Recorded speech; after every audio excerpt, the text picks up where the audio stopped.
If they fire, World War III begins. October 27, 1962. The waters south of Cuba churn with steel and fear.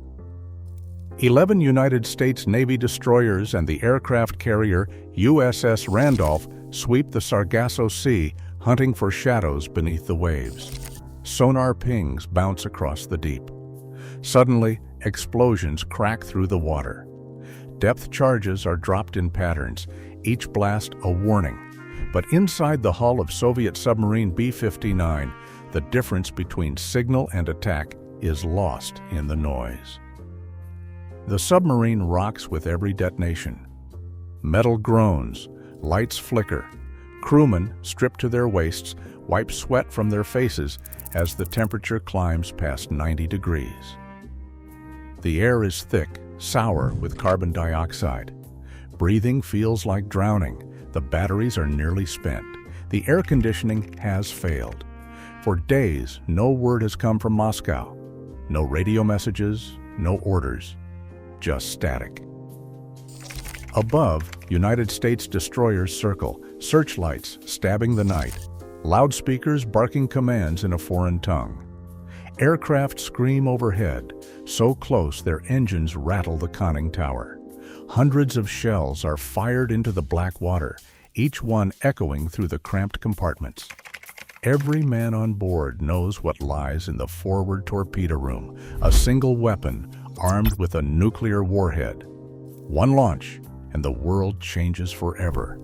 The crew clings to routine, checking gauges, whispering prayers, glancing at the captain for direction. But routine is slipping.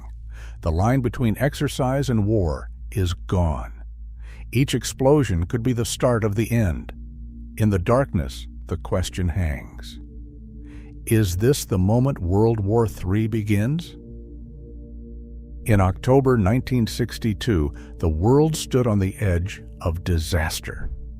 U.S. intelligence flights brought back photographs of Soviet nuclear missiles newly installed on Cuban soil just 90 miles from American cities.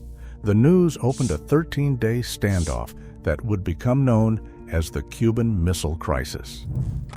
At the White House, President John F. Kennedy faced a terrible calculation. On October 22, 1962, he addressed the nation, announcing a naval quarantine around Cuba. The message was unmistakable. Any ship carrying offensive weapons would be turned back, by force if necessary. Across the globe, Soviet Premier Nikita Khrushchev braced for confrontation, refusing to back down. Both superpowers placed their nuclear forces on hair-trigger alert. For nearly 2 weeks, generals, diplomats, and spies watched and waited. Each side convinced the other might strike first. Miscommunication became a constant threat. Orders traveled slowly, sometimes garbled or lost. No hotline connected Washington and Moscow. As the U.S. Navy tightened its blockade, 14 Soviet ships turned back, but others pressed on. American destroyers and aircraft carriers formed a moving wall at sea. Every maneuver, every signal, every intercepted message was weighed for signs of war. Inside the Pentagon and the Kremlin, the possibility of a nuclear exchange was no longer abstract. Kennedy's warnings, broadcast and picked up by Soviet listening posts, spoke openly of thermonuclear conflict. Yet even as leaders calculated risks, events on the ground slipped out of their grasp. The crisis was not just a contest of strategy or weapons, but of nerves and imperfect information. And then, contact is lost with one submarine. The air inside B-59 thickens by the minute. Sweat pools on the deck plates. Each breath tastes of metal and acid. The temperature hovers near 100 degrees, but the real danger is invisible. Carbon dioxide rising with every exhale, nerves fraying as oxygen thins. Crewmen blink through stinging eyes, their skins slick and gray, heads pounding from the buildup of poison in the air. Some have stopped speaking altogether, slumped against bulkheads, eyes closed, chests heaving. The batteries, once the heart of the submarine, are nearly dead. The lights flicker, then steady, then flicker again. The air conditioning has failed, and the only relief comes from damp towels pressed to foreheads or the hope that the next minute will not bring another explosion overhead. No word has come from Moscow. The radio is silent, just a hiss of static and the distant echo of Kennedy's warning intercepted days earlier about thermonuclear war. The men have not seen sunlight in days. Above them, the drumbeat of depth charges continues, each one rattling the hull, shaking loose rivets, sending a shudder through every rib and bone. The Americans are relentless. No message, no mercy, just explosions and the threat of death. Captain Valentin Savitsky stands in the control room, his uniform soaked through, face drawn and eyes wild. He stares at the flickering dials, the sweating faces of his men, the empty battery gauge. He has not slept. He has not eaten. He can barely think through the heat and the noise. But one thought cuts through the fog. If they are under attack, if war has begun, he must strike back. He gives the order to prepare the special weapon. The crew in the forward torpedo room begin the procedures, hands trembling as they unlock the casing of the Type 53 torpedo. It carries a nuclear warhead. The safety catch clicks open. Somewhere in the darkness, someone whispers a prayer. The world outside is chaos. Inside, a single command could end it all. Aboard B-59, the order has already been spoken. Prepare the special weapon. In the torpedo room, the casing of the nuclear torpedo sits open, its arming sequence begun. But even as hands move through practiced motions, one final barrier remains. Soviet fleet protocol does not allow a single man to unleash such destruction. On this submarine, the power to start a nuclear war is split between three men.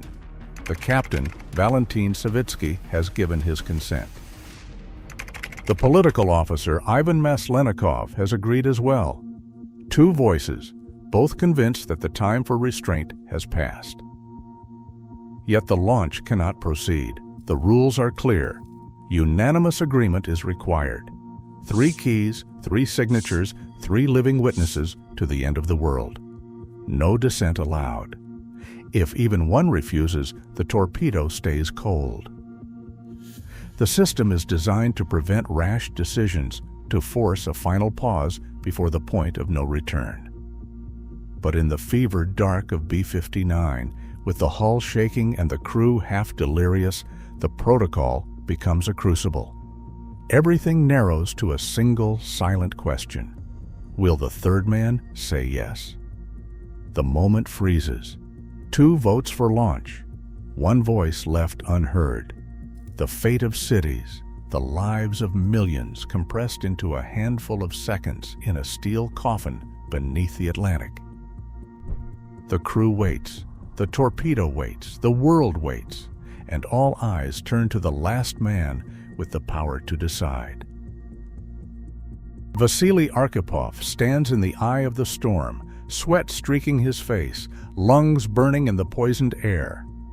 Captain Savitsky and the political officer have both agreed to prepare to fire the nuclear torpedo. Every instinct in the room screams for action, but Arkhipov, the chief of staff, refuses to give his consent. He remembers the chaos aboard K-19, the reactor leaking, men dying, panic threatening to drown reason.